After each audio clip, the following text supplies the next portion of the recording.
Does the amount of time it takes for your phone to charge fully up frustrate you?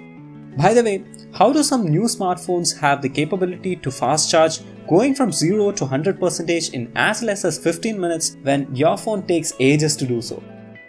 Well, let's discuss the science behind charging, how fast charging works, and towards the end of this video, we'll also discuss about how you can charge up your phone faster. Well, let's jump into it.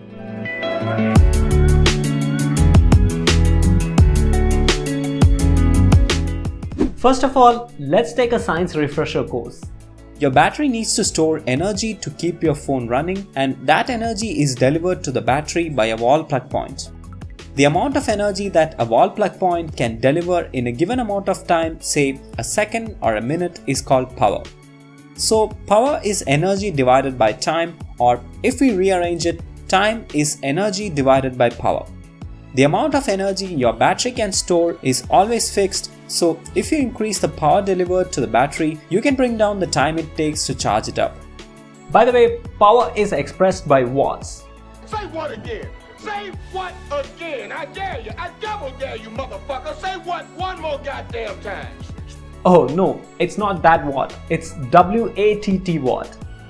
But before we can see how we can increase the power, we need to understand a couple of more terms: voltage represented by volts and current represented by amps. Voltage is the amount of electrical energy available per unit charge in the wall plug point. Generally, plug points in India have 240 volts alternating current available, but batteries need a much lower DC power to charge them up.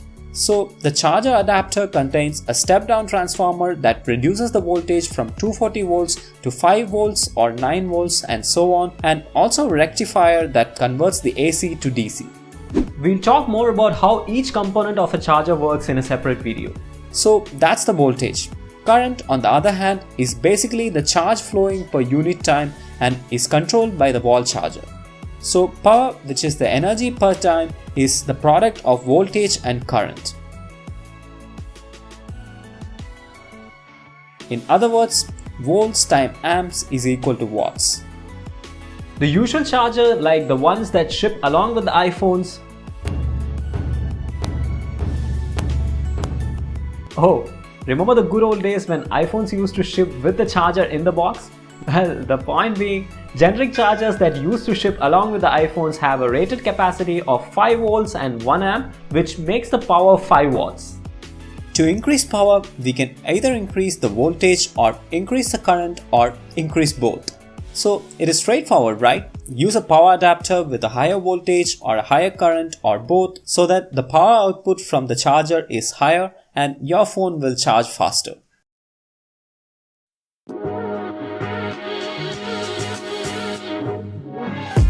Theoretically, increasing the voltage or current increases the power and thereby decreases the time taken for charging. But practically, there are a few problems with this, including overheating, reduced charging efficiency, and reduced life of the battery. When power increases, the heat is produced due to the resistance of the battery to charge up, and so the temperature goes up. This can generally cause bulging of battery and, in extreme cases, bursting of the battery. So all charging adapters have a voltage reduction unit, and all smartphone batteries have charge controllers which regulates the amount of voltage and current supplied to the battery respectively. To overcome these, new smartphones with insane charging speed along with increasing the power wattage do some of the following things. Number 1. Replace the voltage reduction circuit with an MCU that is placed inside the charging adapter and prevents the device from overheating. Number 2. Design the chassis of the phone in such a way that it can handle the battery expansions during the high power charging. Number 3. The device will have a USB-C over traditional micro USB, which is the case for most phones today, but this is important as the USB-C can deliver a lot more power than the regular ones. Let's take an example of my phone, the Poco F1, which has a 4000 mAh capacity. The mAh represents the total charge that the battery can store. To get the total energy that the battery can store, we can multiply that with the voltage output of the battery. The voltage output of batteries are generally 5 volts, which means that the total energy required to fully charge the battery is 4000 into 5 divided by 1000, which is equal to 20 watt-hour. Now, when you charge a 20 watt hour battery using a 15 watt charger with an efficiency of around 70%, you get to around 2 hours to charge up your battery completely, which is just about the time it takes for me.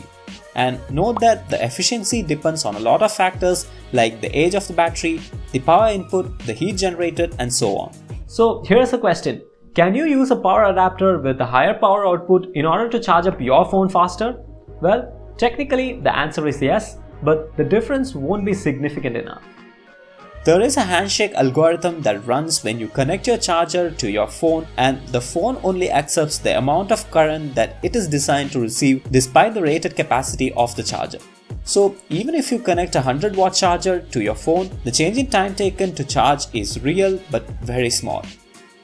So you can choose to do so at the risk of decreasing your battery life. Also, for charging up faster, you can also try out the following techniques. Number 1. Always charge up your phone with the charger that you got in the box. Oh, remember the days when you used to get the charger in the box? But why? The coefficient of linear expansion is the position of the hemoglobin in the atmosphere. But why? But why? Full many jump up where serene lay underneath the unfathomed ocean unblossomed. But why? But why? Number 2. Put your phone in airplane mode or turn it off while charging. Number 3. Remove any case that you use on your phone to facilitate better heat transfer. Number 4. Use a wall power socket for charging rather than wireless charging whenever you want to charge up faster. Number 5. Ensure charging mode is enabled. For doing this, go to the settings, then to About Phone and tap the bill number 7 times until the phone says you are a developer now. Now go back to the settings, select developer options and select USB configurations to make sure that charging is selected.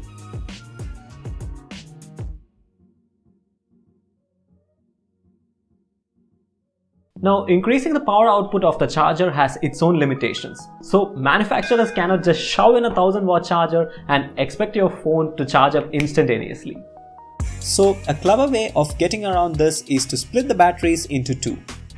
Phones like the OnePlus 9 have two batteries of 2250 watt each rather than having one battery of 4500 mAh. This helps in charging up the phone at an effective 60 watt when two batteries individually are charging up at 30 watt each. You can make use of this logic by getting a power bank and putting both your phone and the power bank to charge when you need to charge up faster.